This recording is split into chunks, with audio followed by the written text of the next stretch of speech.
Hello दोस्तों, स्वागत है आप सभी का आपके अपने यूट्यूब चैनल क्रिएटिव ज्ञान में एक नए वीडियो के साथ। दोस्तों, आज के वीडियो में हम बात करने वाले हैं औषधीय पौधों के बारे में। औषधीय पौधे आपके स्वास्थ्य से संबंधित बहुत महत्वपूर्ण हैं और हम इन पौधों के बारे में इस वीडियो में खास विस्तृत ढंग से चर्चा करेंगे और जानेंगे कि इन पौधों से हमें कौन कौन से हानि, लाभ और नुकसान हो सकते हैं, इनका कैसे हमें सेवन करना चाहिए और सेवन करने से कौन कौन सा फ़ायदा होता है, किन किन रोगों में, किन किन बीमारियों में ये पौधे काम आते हैं। तो कुछ पौधे हैं जो आपके नॉलेज के लिए बहुत महत्वपूर्ण हैं। आप लोग वीडियो कंटिन्यू देखते रहिए। चलिए वीडियो को स्टार्ट करते हैं और एक एक पौधे के बारे में हम विस्तृत ढंग से चर्चा करेंगे। लाभ के लिए घर पर लगाएं ये पौधे। औषधीय पौधों का आज आयुर्वेदिक और सिद्ध दवाइयों को बनाने में बहुत उपयोग किया जाता है। वे हानि रहित होते हैं और इनका कोई साइड इफ़ेक्ट नहीं होता है। ये घर पर आसानी से उगाए जा सकते हैं। Medicinal plant for health benefits, यानी अब हम बात करने जा रहे हैं उन औषधीय पौधों के बारे में जिन्हें हम घर पर आसानी से उगा सकते हैं। इन औषधीय पौधों का आज आयुर्वेदिक और सिद्ध दवाइयों को बनाने में बहुत उपयोग किया जाता है। वह हानि रहित होते हैं और इनका कोई साइड इफ़ेक्ट नहीं होता है। इसे हम घर पर आसानी से उगा सकते हैं। इन पौधों को हमारी दादी नानी द्वारा सरल बीमारियों के इलाज के व्यापक रूप से इस्तेमाल किया गया है। यह ध्यान रखना ज़रूरी है कि वैसे तो आप सरल घरेलू उपचार के लिए इन पौधों का उपयोग कर सकते हैं, लेकिन अगर आपको कोई गंभीर बीमारी या समस्या है तो ऐसी स्थिति में घरेलू उपचार करने के बजाय डॉक्टर से सलाह लेना चाहिए कि बेहतर क्या रहेगा। तो आइए जानते हैं वह कौन से औषधीय पौधे हैं जिनको अपने घर पर आप उगा सकते हैं या आसानी से लगा सकते हैं, जो हमारे स्वास्थ्य के लिए लाभदायक हो और आसानी से हम उसे डेवलप कर सकें या लगा सकें। तो सबसे पहला पौधा है तुलसी। तो तुलसी हिंदुओं द्वारा एक पवित्र पौधा माना जाता है, इसलिए इसे पवित्र तुलसी के नाम से भी जाना जाता है। यह आपके हीलिंग गुणों के कारण जड़ी बूटियों के रूप में मूल्यवान है। तुलसी का सेवन कच्चे रूप में किया जा सकता है या हर्बल चाय के रूप में सेवन किया जा सकता है। तुलसी की 4 किस्में हैं, जिन्हें राम तुलसी, बामा तुलसी, कृष्णा तुलसी और कपूर तुलसी कहा जाता है। कपूर तुलसी का उपयोग ज़्यादातर बाहरी उद्देश्यों के लिए किया जाता है। कपूर तुलसी तेल का उपयोग कान में इन्फेक्शन के लिए किया जाता है। तुलसी में बहुत मजबूत कीटनाशक, फफूंदनाशक, जीवाणुरोधी और एंटीबायोटिक गुण भी होते हैं, जो बुखार, आम सर्दी और श्वसन संबंधी बीमारियों को ठीक करने के लिए अच्छे होते हैं।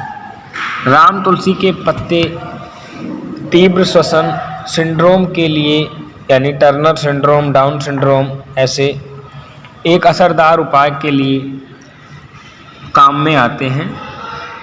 इसके पत्तों का रस सर्दी, बुखार, ब्रोंकाइटिस और खांसी से राहत देता है। ब्रोंकाइटिस यानी फेफड़ों से गले से समस्या अगर हो तो आप इसका यूज कर सकते हैं। मलेरिया को ठीक करने के लिए बहुत ही कारगर दवा है। यह अपच, सिरदर्द, हिस्टीरिया, अनिद्रा और हैजा को ठीक करने में बहुत ही असरदार रहा है। तुलसी की ताज़ी पत्तियों का सेवन हर दिन लाखों लोग करते हैं।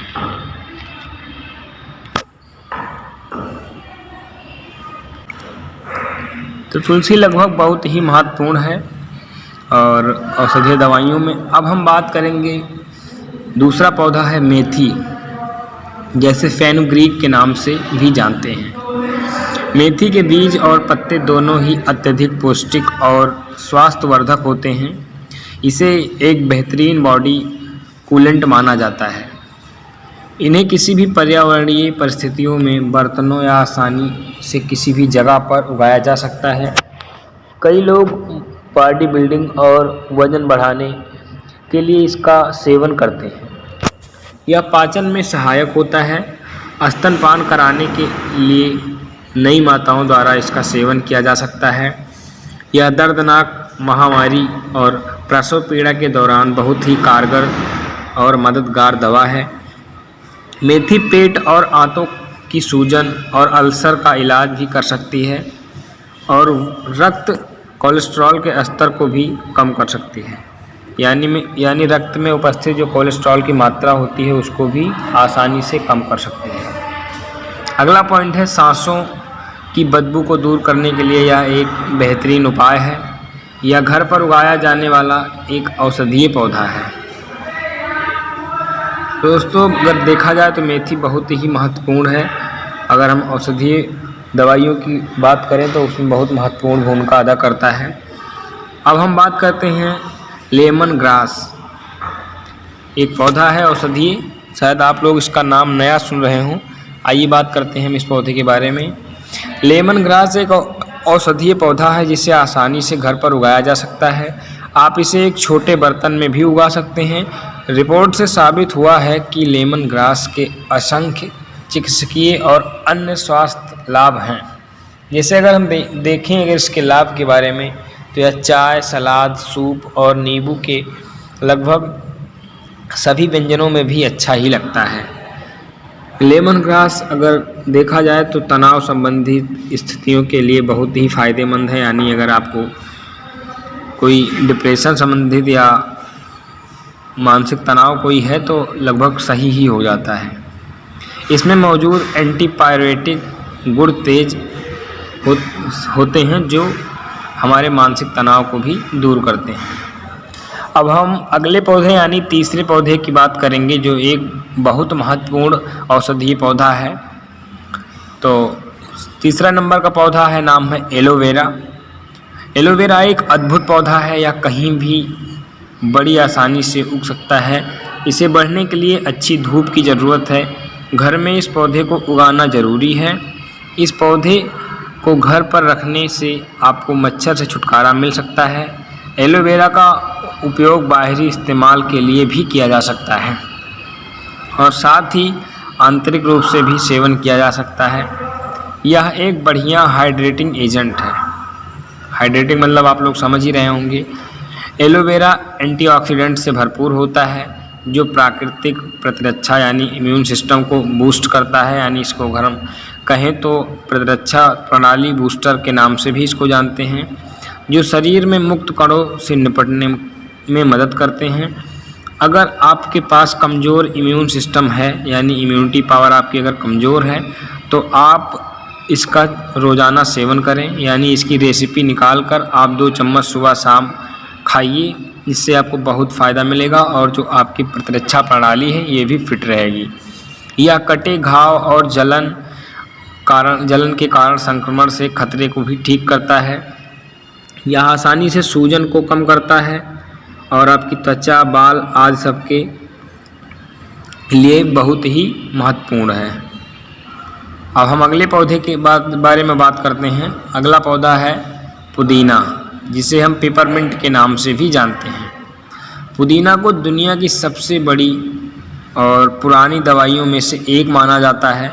आप सदियों से सुनते आ रहे होंगे कि जो पुदीना होता है कितने सारे प्रोडक्ट्स दवाइयों में, पाउडर्स में और ठंडक यानी कूल प्रदान करने वाले, जो कूलता प्रदान करने वाले तमाम सारे प्रोडक्ट्स होते हैं उनमें ये यूज किए जाते हैं और ये आसानी से सभी पर्यावरणीय परिस्थितियों में छोटे बर्तनों में भी पुदीने का पौधा उगाया जा सकता है।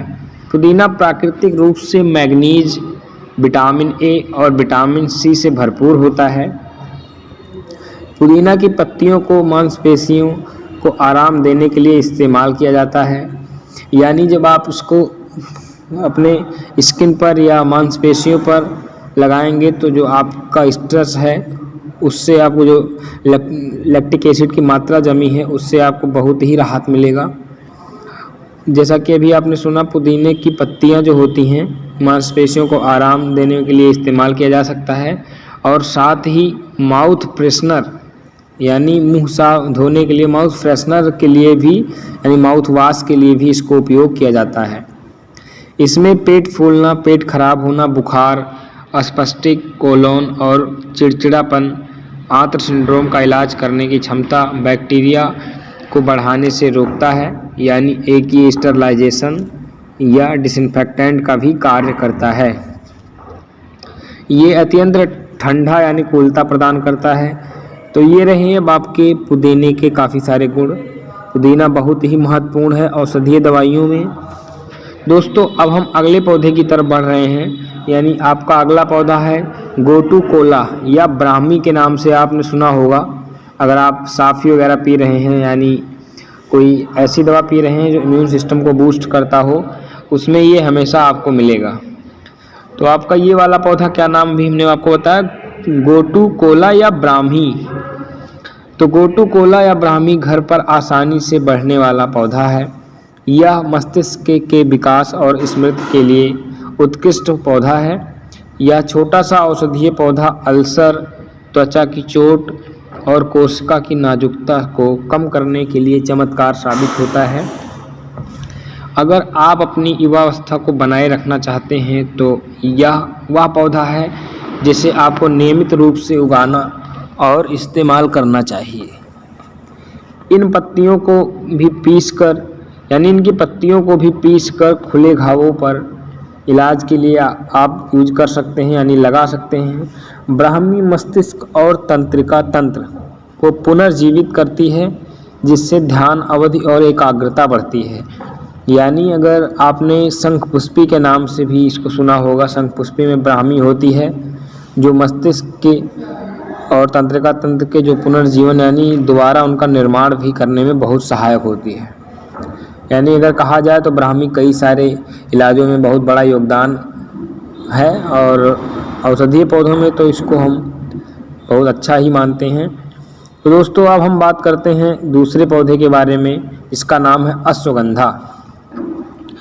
तो दोस्तों अश्वगंधा एक बहुत ही प्राचीन औषधि है जिसका व्यापक रूप से आयुर्वेद में उपयोग किया जाता है और इसे घर पर भी उगाया जा सकता है। यानी हम जितने पौधे की बात कर रहे हैं ये सब पौधे आप आसानी से घर पर ग्लास में, गमले में, किसी भी बर्तन में आप आसानी से इसको उगा सकते हैं। यह तनाव में कमी और तंत्रिका सुरक्षा के लिए सबसे अच्छी औषधि है। यह प्राचीन जड़ी बूटी प्रजनन क्षमता, घाव की देखभाल और शरीर को इम्यून पावर से लड़ने के लिए बढ़ावा देती है।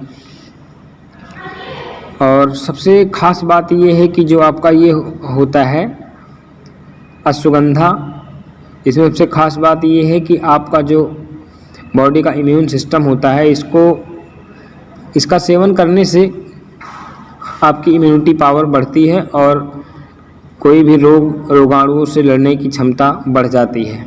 यानी आपकी बॉडी लगभग इसको लेने से स्वस्थ बनाए रखने में बहुत बड़ी सहायता मिलती है। यह एक अच्छा हार्ट टॉनिक है, यानी अगर हार्ट से प्रॉब्लम आपको होती रहती है तो आप इसका सेवन ज़रूर करें। यह आँखों के लिए अच्छे स्वास्थ्य में बनाए जाते हैं, यानी अगर आँखों के लिए देखा जाए तब भी ये आँखों को स्वस्थ रखते हैं। यह तनाव का मुकाबला करता है जिससे डिप्रेशन और चिंता भी कम होती है। यह एक उत्कृष्ट जड़ी बूटी है जो आसानी से कोलेस्ट्रॉल की मात्रा को भी कम कर सकती है और ब्लड शुगर लेवल को भी नियंत्रित करती है। लगभग अगर देखा जाए तो ये बहुत महत्वपूर्ण और बहुत उपयोगदायक पौधा है जो हमारी औषधीय पौधों में से एक है। अब हम बात करते हैं अपने नए पौधे के बारे में, नीम का पौधा, नीम का पेड़। वैसे तो आप कहने को लगा सकते हैं, लेकिन आप बहुत बड़ा पौधा नहीं लगा सकते हैं घर में, लेकिन लगाने के लिए अगर आपके यूज के लिए कहा जाए तो आप बिल्कुल लगा सकते हैं। नीम एक बहुत पुराना औषधीय पौधा है जिसका उपयोग युगों से किया जा रहा है या होता आ रहा है।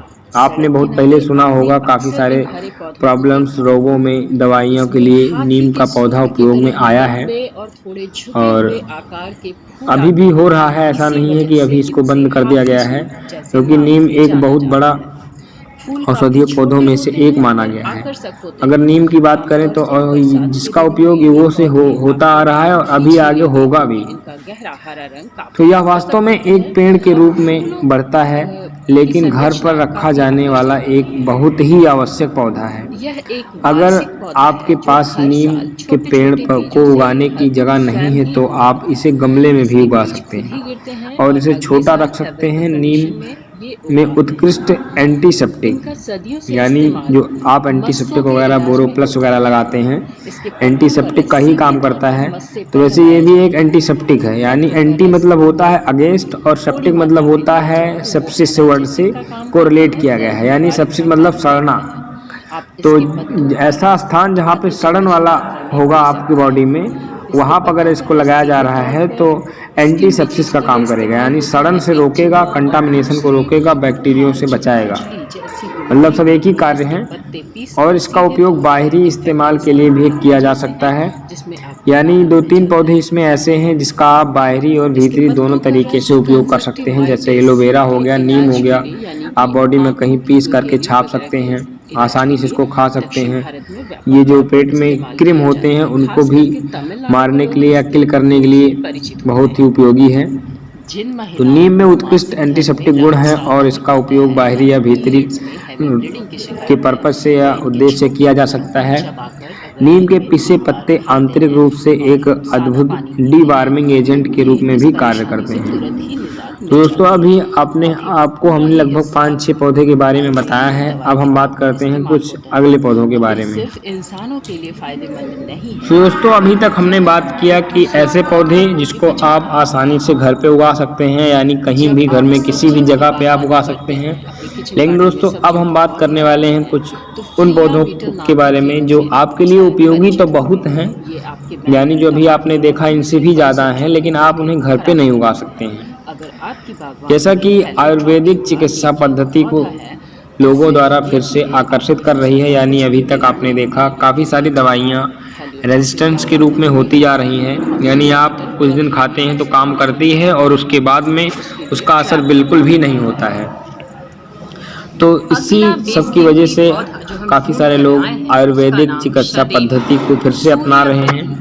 इसके कारण है कि इसके साइड इफ़ेक्ट भी नहीं होते हैं। विभिन्न जड़ी बूटियों के तौर पर ये हल्दी, तुलसी, लौंग, जीरा, इलायची, अदरक, लहसुन आदि का प्रयोग कर रहे हैं। लेकिन इसके अतिरिक्त आयुर्वेद में कुछ ऐसे पेड़ पौधे भी हैं जिसके औषधीय गुण के बारे में बहुत कम ही लोग जानते हैं, या कह सकते हैं कि नहीं ही जानते हैं, और जानते भी हैं तो उसका फ़ायदा नहीं जानते हैं। अगर किसी के द्वारा मुँह सुनी बातें अगर उन्होंने सुनी है तो वो 1-2 दिन यूज करने के बाद में फिर उस चीज़ को छोड़ देते हैं, जिससे उनको पूरा लाभ नहीं मिल पाता है।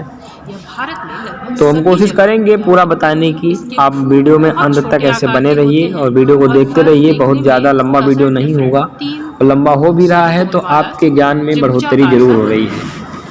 आगे देखिए, भारतीय चिकित्सा शास्त्र की प्राचीन आयुर्वेदिक पद्धति पेड़ पौधे पर ही आधारित है, यानी जो पहले के लोग थे उनकी जो पद्धति थी, यानी अपना दिनचर्या जो था वो दवाइयों का हो या कुछ करने का हो, वो लगभग आयुर्वेद के क्षेत्र में ही था। इन दिनों एलोपैथ चिकित्सा से निराश होकर लोग वापस अपनी जड़ों पर लौट आने लगे हैं, यानी अब वो क्या है, अपनी जड़ पर यानी पेड़ पौधों पर आकर्षित हो रहे हैं जो अब के लोग हैं, एलोपैथ चिकित्सा को छोड़कर। यही वजह है कि आयुर्वेदिक चिकित्सा पद्धति यानी आयुर्वेदिक प्लांट्स बेनिफिट फिर से लोगों को आकर्षित कर रही है। एलोपैथिक चिकित्सा की तरह ना तो इसके साइड इफ़ेक्ट भी नहीं होते हैं, जब तक यह सही खुराक सही तरीके से लें नहीं पाएंगे आप, तब तक आपको फ़ायदा नहीं मिलेगा। आज अमूमन लोग अनेक रोगों के उपचार के लिए विभिन्न जड़ी बूटियाँ जैसे तुलसी, हींग, जीरा, अदरक, लहसुन जैसा के भी हमने आपको ऊपर बताया आदि चीज़ों का प्रयोग कर रहे हैं। लेकिन इसके अतिरिक्त कुछ ऐसे पेड़ पौधे हैं जिनके बारे में बहुत कम लोग जानते हैं या पता ही नहीं है। जानते भी हैं तो सब वही है कि 1-2 दिन करने के बाद में फिर छोड़ दे रहे हैं। तो हम कुछ बड़े पौधों के बारे में बात करते हैं। जैसे सबसे पहला पौधा है बरगद, जैसे आप वैनयान ट्री या इंग्लिश में और भी कुछ कई नामों से जान सकते हैं। आयुर्वेद के अनुसार बरगद कफ पित्त शामक औषधि माना गया है, यानी पहले के लोग कफ पित्त से अगर पीड़ित होते थे तो बरगद के कुछ न कुछ शाखाओं को या उनसे रिलेटेड कुछ न कुछ उनके अंग को अपनी औषधि के रूप में प्रयोग करते थे। इसका रस कसैला और ठंडा होता है, या ल्यूकोरिया और माहवारी में अधिक खून आने के इलाज में उपयोगी है। चर्म रोगों और जख्म को भरने के लिए इसकी जटा का लेप काम में लिया गया है। गोनोरिया में इसकी छाल व क्वाथ लेते हैं। छाल तो आप समझ ही रहे होंगे कि जो ऊपर उसकी छाल होती है, यानी जो फ्लोएम होता है उसका बाहरी प्रतिरक्षा तंत्र, जो प्रणाली उसकी होती है, उसको काम में हम लेते हैं। फर्टिलाइजेशन के लिए आपकी वट का प्रयोग किया जाता है। बीज आपने ऑनलाइन जरूर बिकते हुए तो दोस्तों, अब हम बात करते हैं दूसरे पौधे के बारे में, यानी पौधा क्या प्लांट्स है, बड़ा पौधा है, पीपल के पेड़ के बारे में। 40 से 50 सेंटीमीटर पीपल को अस्वस्थ नाम से भी जानते हैं, जैसा कि आप लोगों ने सुना होगा अस्वस्थ नाम। तो इसमें आगे देखिए, यह कफ पित्त शामक माना गया है, यानी कफ पित्त, जैसा कि भी आपने बरगद देखा सेम वैसे ही है। और ये वात, रक्त आदि रक्त विकारों की छाल का क्वाथ शहद मिलाकर दिया जाता है। इसके फल का चूर्ण सांस संबंधित रोग में लाभप्रद है। इसकी छाल का क्वाथ या स्वरस खांसी में बहुत उपयोगी होता है। पाचन के रोग जैसे उल्टी और दस्त में इसकी छाल काम में ली जाती है। आमतौर से दवा में प्रयोग किए जाते हैं। अगर देखा जाए तो पीपल का पौधा भी सनातनी के रूप से अगर देखा जाए तो बहुत ही महत्वपूर्ण है इसके पौधे लगाए जाते हैं। और हालांकि कटिंग तो औषधीय क्षेत्र में बहुत ही महत्वपूर्ण भूमिका अदा करता है। आप कहीं भी उगा सकते हैं। तो अब हम बात करते हैं, जैसा कि अभी आपने नीम के बारे में पीछे सुना ही था, नीम के बारे में 2 शब्द और देख लेते हैं।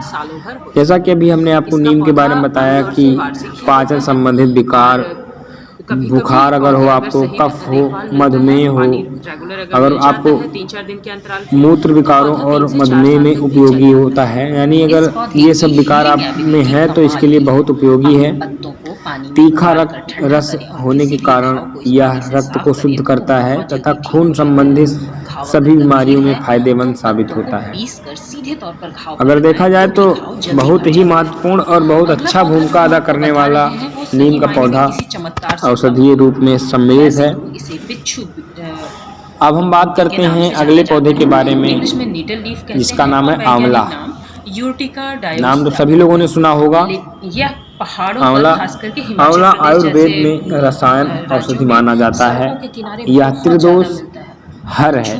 त्रिदोष हर मतलब त्रिदोष को हरने वाला, विशेषता पित्त शामक, विटामिन सी का यह सर्वोत्तम स्रोत है, यानी आंवले में विटामिन सी पाया जाता है।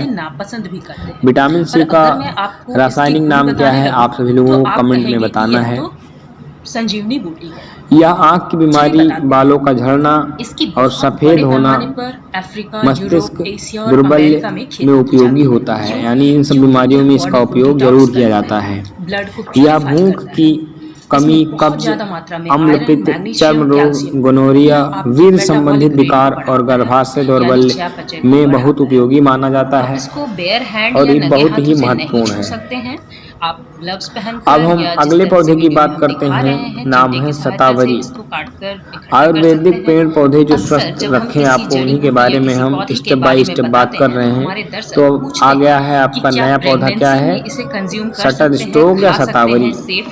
तो हम बताना चाहेंगे शतावरी को मुख्यतः महिलाओं की औषधि माना गया है। यह उनकी प्रजनन प्रणाली को दुरुस्त करने के लिहाज से बेहतरीन औषधि है। प्राचीन काल से ही फर्टिलिटी के रोगों में शतावरी का इस्तेमाल खूब किया जाता है और जा रहा भी है।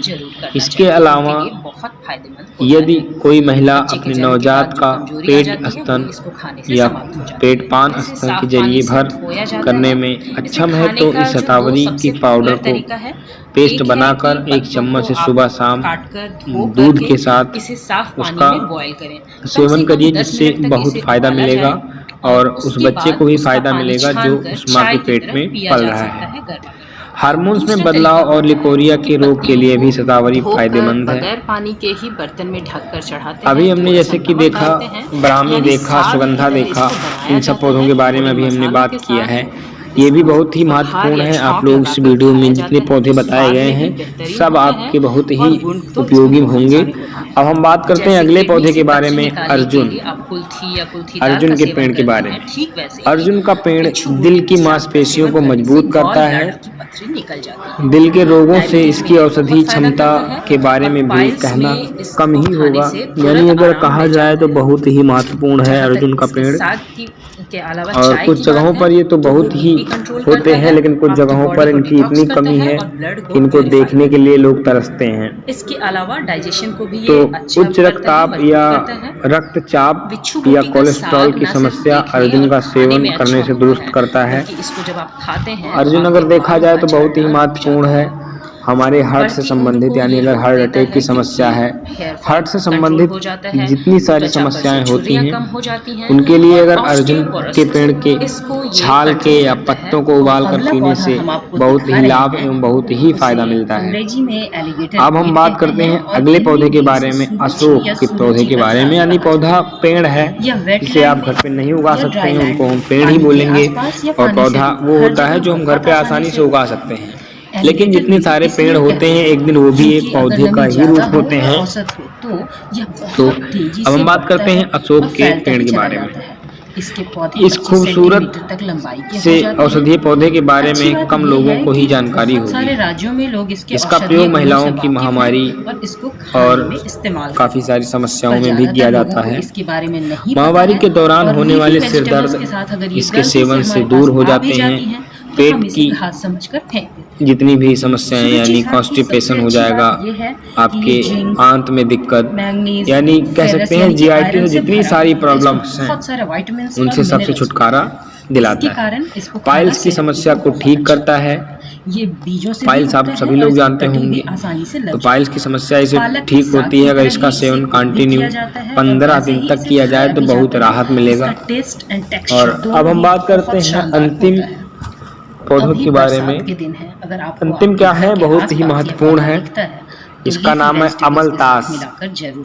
कब्ज के रोग में अमलतास की फली का काढ़ा रामबाण की तरह काम करता है, यानी कॉन्स्टिपेशन की बात हो रही है, गैस की बात हो रही है, काम करता है। यदि किसी व्यक्ति का पाचन तंत्र ठीक नहीं है या आंतों में सूजन है, इसके लिए यह बहुत अच्छा स्रोत है। यदि गले में म्यूकस जमा है, म्यूकस मतलब आप समझ ही रहे हैं, या आपको सांस लेने में समस्या हो रही है, अब हम बताते हैं तो बस वही चीज है जो सांस लेने में समस्या करे उसे म्यूकस ही बोलेंगे।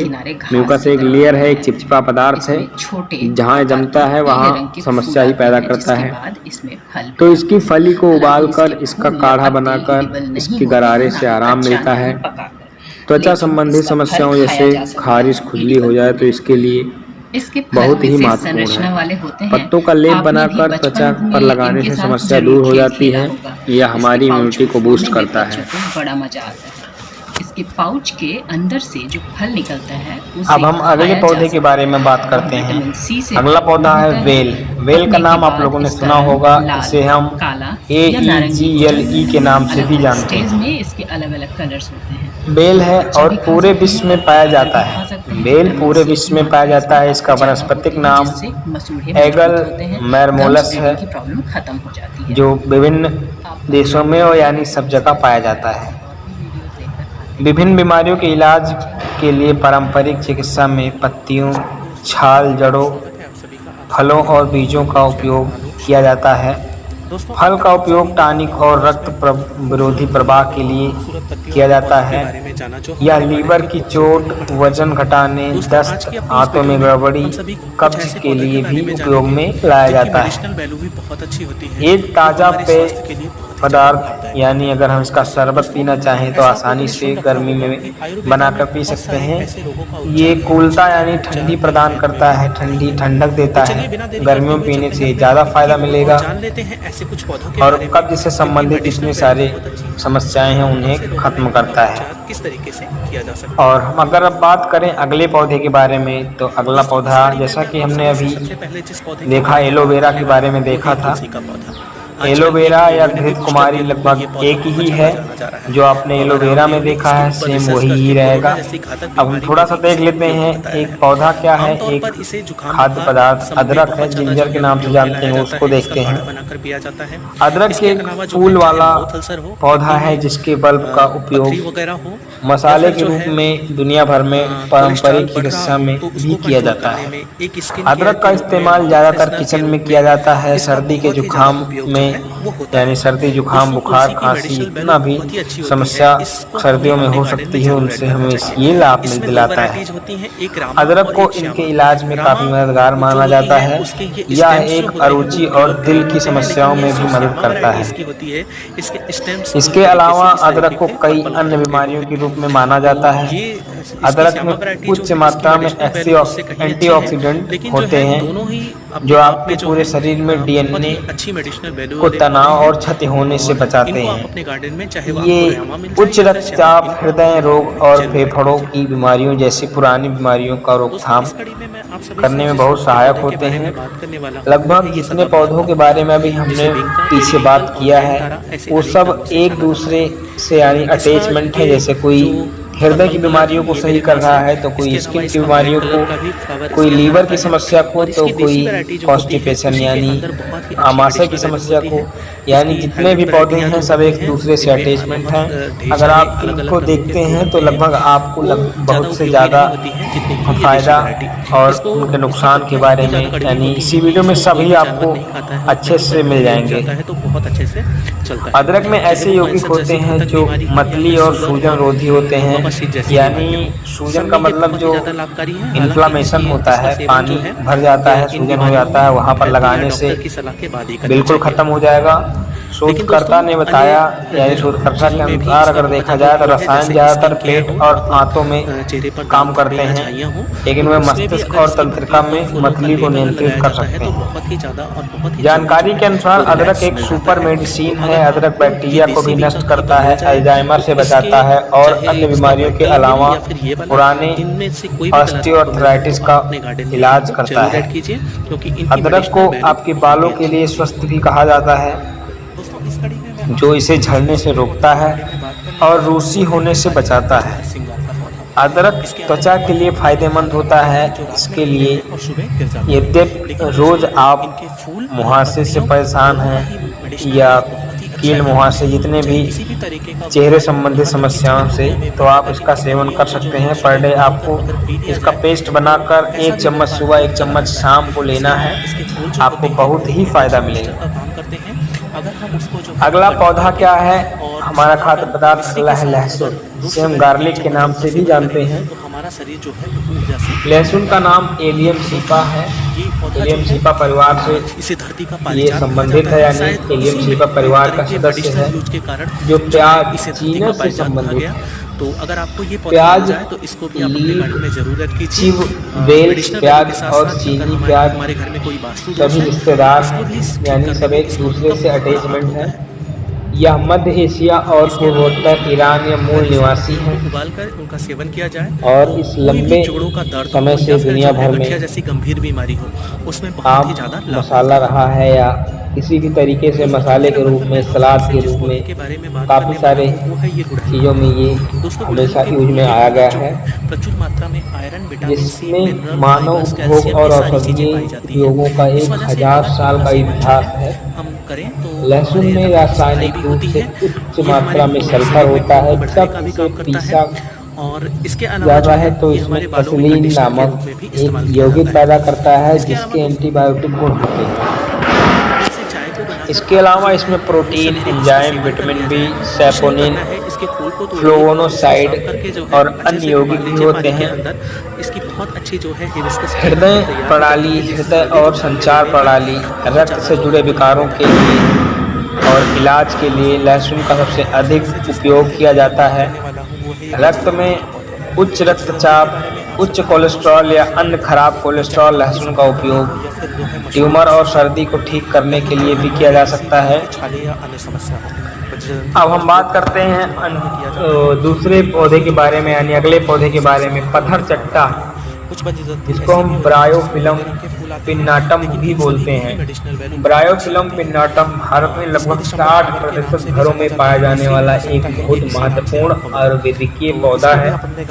इस पौधे में कई तरह के औषधीय गुण पाए जाते हैं। पत्थरचट्टा की पत्तियों का उपयोग बाहरी और आंतरिक दोनों तरह से औषधियों के रूप में उपयोग किया जा सकता है।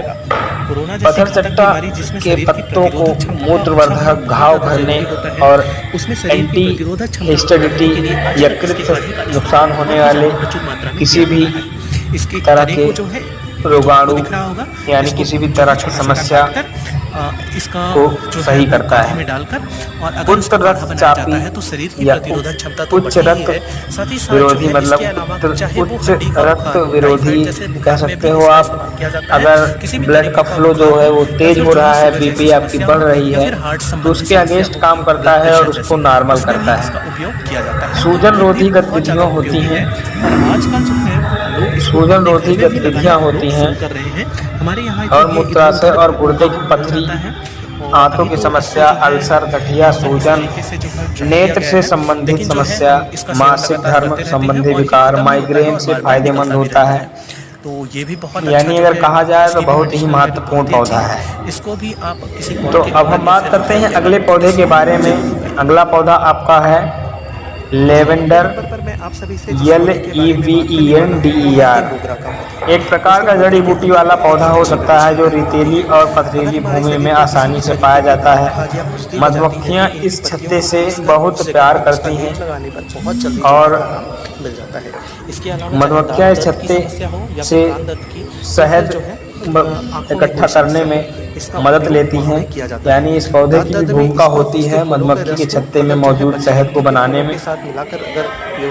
लेवेंडर का उपयोग अक्सर चिंता, तनाव, अनिद्रा के लिए किया जाता है। इसका उपयोग अवसाद, मनोभ्रम, सर्जरी के बाद दर्द और अन्य कई बीमारियों के रूप में भी किया जाता है। खाद्य पदार्थों, पेय पदार्थ और लेवेंडर का उपयोग स्वाद घटक के रूप में भी किया जाता है। निर्माण में लेवेंडर फार्मास्यूटिकल उत्पादों में साबुन, सौंदर्य प्रसाधन, इत्र, पोट पौड़ी और सजावट सुगंध सामग्री के लिए कार्यरत हैं।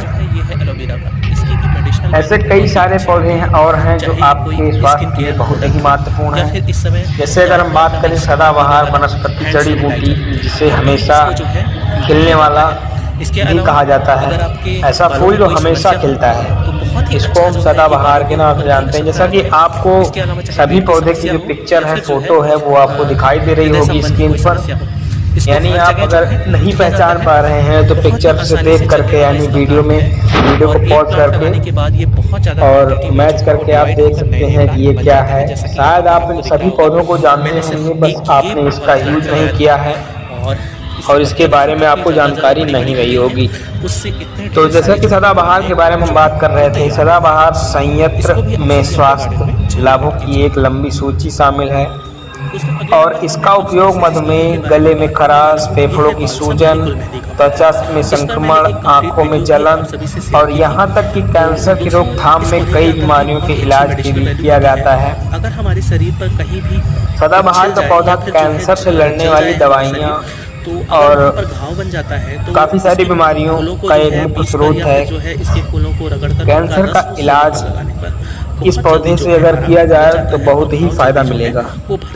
इसे पहले विंका के भीतरी पुरानी नौकरानी के रूप में भी वर्गीकृत किया गया था। जैसे कीमोथेरेपी दवाइयाँ विंडब्लास्टाइन और विंक्रिस्टाइन और अल्कासाइड, कैथराथिरिन और बेलोडिन में पाई जाती है। ये जैव संश्लेषित होते हैं, कैंसर के प्रसार में इलाज के लिए उपयोग में किए जाते हैं। विनोरेलेबाइन एक अधिक आधुनिक अर्ध सिंथेटिक कीमोथेरापेटिक एजेंट है जिसका उपयोग गैर लघु कोशिका कार्सिनोमा के रूप में इलाज में लाया जाता है। अक्सर विंडोलिन, कैथरेलिन, विंका, अल्कोई आदि पौधों से ये प्राप्त होता है। अब हम बात करते हैं अगले पौधे के बारे में, दालचीनी। अगले पौधे का नाम है दालचीनी। सभी लोग लगभग इसका भी नाम सुने होंगे, मसालों के रूप में भी उपयोग में लाए होंगे, लेकिन कुछ लोग हैं जो नाम से नहीं परिचित हैं, अगर उनको देखेंगे तो पहचान जाएंगे, लेकिन इसका नाम नहीं जानते हैं। और आप सबको पता है कि इस पौधे को आपने अपने मसालों के रूप में ज़रूर यूज किया होगा। तो अब हम बात करते हैं दालचीनी के बारे में। दालचीनी आमतौर पर एक मसाले वाला पौधा है। मैग्नोलिड डाइकोट जीनस से पेड़ की प्रजातियों की आंतरिक छाल से प्राप्त होता है। दालचीनी लॉरेशियाई परिवार का, यानी ये सब जो परिवार हैं, ग्रुप हैं, इनका पौधा है। लॉरेशियाई आपने सुना होगा,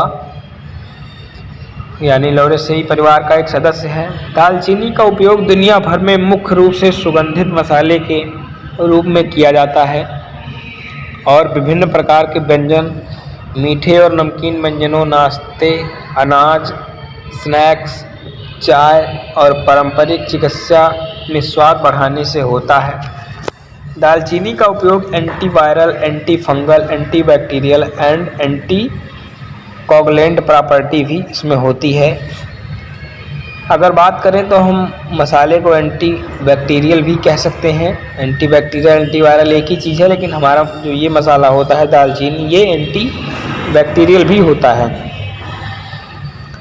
दालचीनी में अधिक मात्रा में एंटीऑक्सीडेंट होते हैं। इसके प्रीबायोटिक गुण आंत के स्वास्थ्य में सुधार कर सकते हैं या प्रति इकाई क्षेत्र को भी कम करता है, ग्लूकोज को कम करता है और टाइप 2, यानी आपने नाम सुना होगा कि मधुमेह जो होता है 2 प्रकार का होता है। टाइप 2 वाला मधुमेह जो होता है, यानी डायबिटीज़, शुगर जिसे बोलते हैं, इसके होने का खतरा कम करता है। अगर हो भी गया है तो इससे काफ़ी सारी परेशानियां होती हैं, उसको भी कम करता है। और अगर देखा जाए तो दालचीनी बहुत ही महत्वपूर्ण है, मसालों से लेकर दवाइयाँ बनाने तक। अब हम बात करते हैं अगले पौधे के बारे में, लौंग के बारे में। लौंग तो सभी लोगों ने नाम सुना होगा, जिसे हम क्लोव के नाम से भी जानते हैं इंग्लिश में। लौंग का वानस्पतिक नाम है सिजाइजियम एरोमेटिकम। लौंग एक पेड़ की सुगंधित फूल की कलियां हैं। कई देशों में अलग अलग फसल की तरह जैसे मौसम के कारण लौंग साल भर में उपलब्ध रहती है। जैसे अपने यहाँ देखा जाए समय समय से धान, गेहूँ, गन्ना आदि, वैसे अलग अलग शहरों में इसकी खेती होती है और अपने फसल के रूप में इसको उगाते हैं। तो जैसा कि अगर इसके बारे में बात करें तो लौंग का उपयोग पारंपरिक चिकित्सा में अस्थिर तेल के कारण होता है। लौंग मुख्य रूप से दंत, आपातकालीन दर्द और अन्य विकारों के लिए एडेनोसिन यानी एनाल्जेसिक के रूप में किया जाता है। लौंग का तेल उपयोग एरोमाथेरेपी आपने नाम सुना भी होगा, में भी किया जाता है। अगर हम निष्कर्ष की बात करें तो प्रकृति ने सभी प्रकार के पौधों की अलग अलग सूची, प्रजाति के साथ साथ अलग अलग गुण भी दिए हैं। सभी पौधों में औषधीय गुणों की कुछ न कुछ मात्रा, विभिन्न प्रकार के विटामिन और खनिज भी उपलब्ध हैं। अनुसंधान अभी भी जारी है। यदि मनुष्य दैनिक भोजन में आवश्यक पोषण का सेवन करता है तो शरीर पर कोई प्रतिकूल प्रभाव नहीं पड़ेगा और बीमारी के लिए किसी अस्पताल की आवश्यकता नहीं होगी। सभी प्रकार के बाहरी और आंतरिक हमलों से लड़ने के लिए शरीर की एक प्रतिरक्षा प्रणाली होती है। हमें उचित आहार लेने और स्वस्थ जीवन शैली अपनाकर अपनी प्रतिरक्षा प्रणाली को मजबूत बनाए रखना है। जैसा कि हमने आपको काफ़ी सारे पौधों के बारे में और उनसे रिलेटेड कैसे काम करते हैं, कैसे इसको यूज करना है, बताया है। अगर आप उन पौधों में से आप 2-3 पौधे हैं जिसे आप वीडियो में देखोगे तो पता चलेगा, उनके बारे में अगर आप अच्छे से देखते हैं, सुनते हैं और उसका यूज करते हैं तो आपको फ़ायदा बहुत ही मिलने वाला है। और आशा करता हूँ कि आप लोग इसको ज़रूर देखेंगे। देखने के बाद में कितने फ़ायदे हैं, मैं पूरे की तो बात नहीं करता हूँ, वीडियो बहुत लंबा हुआ इसके लिए तो माफ़ी चाहेंगे, लेकिन कारण ये है कि आप एक वीडियो के चक्कर में, एक पौधे के चक्कर में, एक पॉइंट के चक्कर में अलग अलग भटकते रहते हैं। तो इसलिए मैंने इस सारे पॉइंट्स को एक ही वीडियो में बताया है। कोशिश करना कि आप लोग एक दो पौधे के बारे में अच्छे से जानकारी लेकर और उनको यूज भी करना, जिससे फ़ायदा मिले। अगर आपको फ़ायदा मिल रहा है तो आप लोग कमेंट में ज़रूर बताना, और मैं आशा करता हूँ कि आप लोग ऐसा ज़रूर करेंगे। वैसे वीडियो में आगे बढ़ने से पहले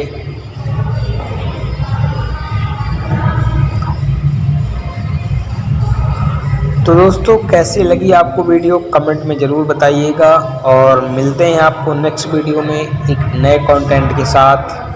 तब तक के लिए जय हिंद, bye bye, have a nice day.